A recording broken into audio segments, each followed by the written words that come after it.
बिल्लाहि मिनश्शैतानिर्रजीम बिस्मिल्लाहिर्रहमानिर्रहीम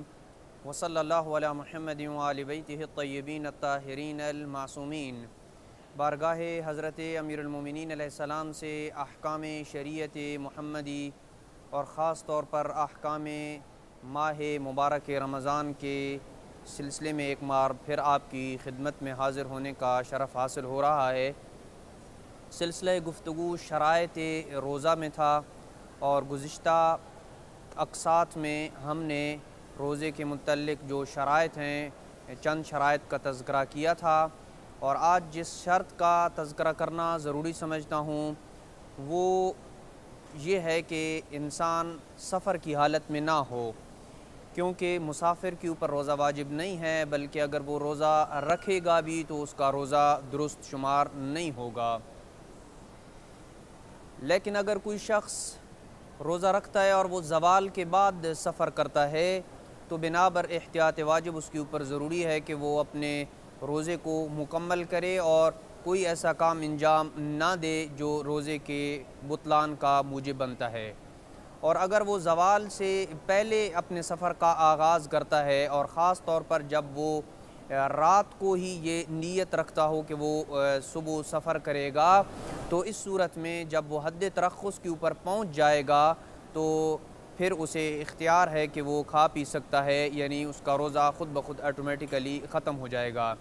लेकिन अगर ये मसला जानते हुए कि हद तरख़्ख़ुस से पहले किसी ऐसे काम का इर्तिकाब करना जायज़ नहीं है जो रोज़े के बुतलान का मूजिब बनता है, इसके बावजूद वो हद तरख़्ख़ुस से पहले ही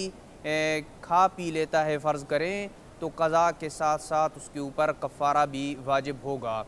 इससे मिलता जुलता एक इंतहाई मुब्तला बे मसला के कुछ हज़रात रात को ही ये नीयत कर चुके होते हैं कि सुबह उन्होंने सफ़र पे जाना है, और वो सुबह सहरी के वक़्त भी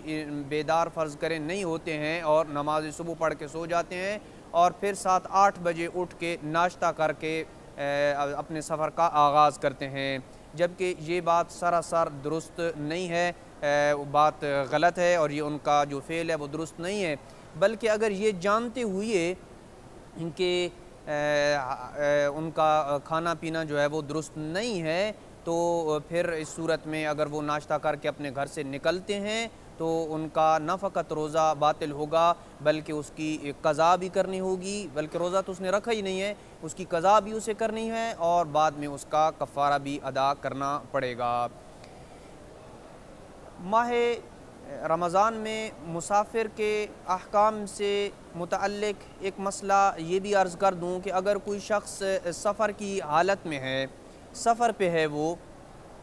और वो सफ़र से वापस अपने घर की तरफ आना चाहता है, और दौरान सफ़र उसने अगर कोई ऐसा काम कर लिया कि जो रोज़े के बुतलान का मूजिब बनता है, तो चाहे वो ज़वाल से पहले पहुँचे या ज़वाल के बाद पहुँचे, उसका वो उस दिन का रोज़ा दुरुस्त नहीं होगा और वो रोज़ा शुमार नहीं होगा।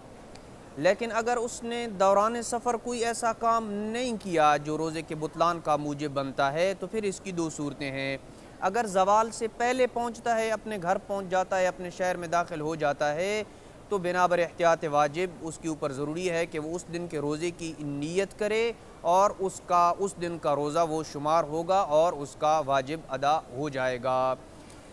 लेकिन अगर उसने दौरान सफ़र कोई ऐसा काम नहीं किया, लेकिन घर अपने या अपने शहर में वो ज़वाल के बाद पहुँचता है, तो उस दिन का वो रोज़ा उसका शुमार नहीं होगा, बल्कि अगर वो रोज़ा रखता भी है तो उसका रोज़ा वो शुमार नहीं होगा, दुरुस्त नहीं होगा उससे, लिहाजा जो है वो बाद में उसकी वो क़ज़ा करेगा। सफ़र की हालत में जब इंसान सफ़र पे होता है तो या ख़ास तौर पर माह मुबारक में अगर कोई शख्स जानबूझकर रोज़े से फ़रार की नीयत से सफ़र करता है तो ये जायज़ है। हालत इख्तियारी में कोई शख्स रोज़ा नहीं रखना चाहता और वो रोज़े से फ़रार हासिल करना चाहता है तो उसके लिए सफ़र करना जायज़ है, अलबत्ता मकरूह है, सिवाय हज और उम्रे के उसके लिए सफ़र करना मकरूह होगा, अलबत्ता जायज़ करार पाएगा। वसल्लल्लाहु अला मुहम्मद व आलि बैतिहि अत्तय्यबीन अत्ताहिरीन अल-मासूमीन।